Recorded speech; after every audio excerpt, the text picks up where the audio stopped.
अक्कलकोटची भूमी ही स्वामींच्या वास्तव्याने पुनीत झालेली आहे। सोलापूरहून स्वामी जे अक्कलकोटला आले ते शेवटपर्यंत तेथेच राहिले। अक्कलकोट हे मुख्यतः तालुक्याचे ठिकाण असून ते सोलापूर जिल्ह्यात आहे। सदर क्षेत्र हे महाराष्ट्र आणि कर्नाटकच्या सीमेवर आहे। समर्थ भक्त हे ठिकाण पवित्र आणि प्रासादिक मानतात। हजारो भक्तांच्या मनोकामना पूर्ण करणारे स्वामी आजही येथे आहेत अशी भक्तांची पूर्ण श्रद्धा आहे।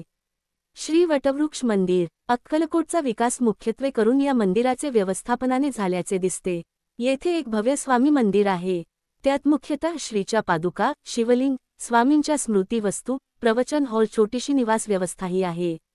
या परिसरात प्रवेश करताच मन स्वामीचरणी गुंतून जाते। स्वामींनी अनेक लीला याच परिसरात केलेल्या आहेत।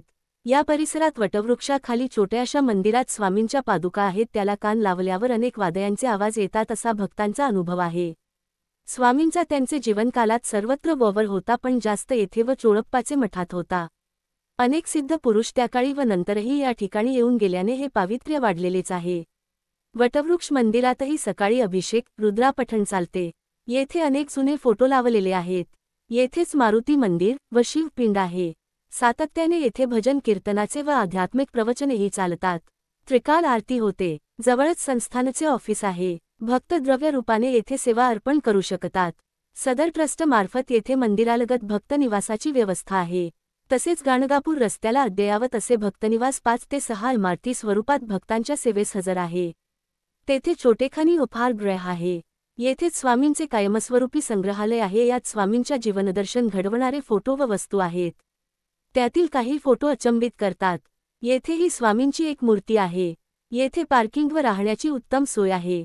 वटवृक्ष मंदिर अक्कलकोट अक्कलकोटचे स्वामी वटवृक्ष मंदिरात पोचल्यावर श्री स्वामी महाराजांची शांतमूर्ती पाहिल्यावर भान विसरायला होत। माणसाचे अहंभाव आपसूक गळून पडतात। त्या आनंदाचे विश्लेषण करता येणे अशक्य असते, परंतु डोळ्यात आपोआप आनंदाश्रू तरळतात। ही कोणती शरणागती असते जी देताना राग, लोभ, मत्सर, मोह व मायेने ग्रासलेल्या मनुष्यासही आनंद देते, कळत नाही। असे वाटते की जगात हेच एकमेव चरणद्वय आहेत जेथे डोके टेकवून आपले सुख दुःख, पाप पुण्य, सारे मनोरथ सांगून टाकावे। बालहट हट धरावा, रुसावे फुगावे, लाड करवून घ्यावे। स्वामी महाराजांकडे अशी कोणती जादू आहे ज्यामुळे शहरातून आलेली तरुणाई सुद्धा तासनतास पारायणाला बसतात। रांगेत गोंगाट करणारी बच्चे कंपनीही गाभाऱ्यात पोचल्यावर शांत होतात। खरंच स्वामी महाराजांनी अक्कलकोटला प्रकट होऊन आपल्या सर्वांचे आयुष्य उजळून टाकले आहे। जे अनन्य भावाने मला शरण येतात त्यांचा योगक्षेम मी स्वतः चालवतो। स्वामी नाम सदा मुखी वसो, स्वामी कमलचरणी मम नित्य प्राणविसावा मिळतो। स्वामी कमलचरणी विसावून तरी पहा तुम्ही सर्व प्रचिती येतसे स्वामी अभयवचनाची। भिऊ नकोस मी तुझ्या पाठीशी आहे। समाधी मठ चोळप्पाचे निवासस्थान व नंतरचे समाधी स्थान हे बुधवार पेठेत आहे। हा जुने खानी वाडा सध्या नूतनीकरण चालू आहे। जवळच स्वामींनी पुनर्जीवित केलेली विहीर, स्वयंभू गणपती, स्वामींचा दंड, पादुका या प्रासादिक वस्तू येथे दर्शनास उपलब्ध आहेत। दररोज सकाळी येथे पूजा, अभिषेक, लघुरुद्र, महापूजाई, धार्मिक विधी भक्त अत्यंत श्रद्धेने करताना दिसतात। अभिषेकानंतर समाधी वस्त्रांनी पुसून त्यास सोवळे व करवतकाठी उपरणे पांघरतात।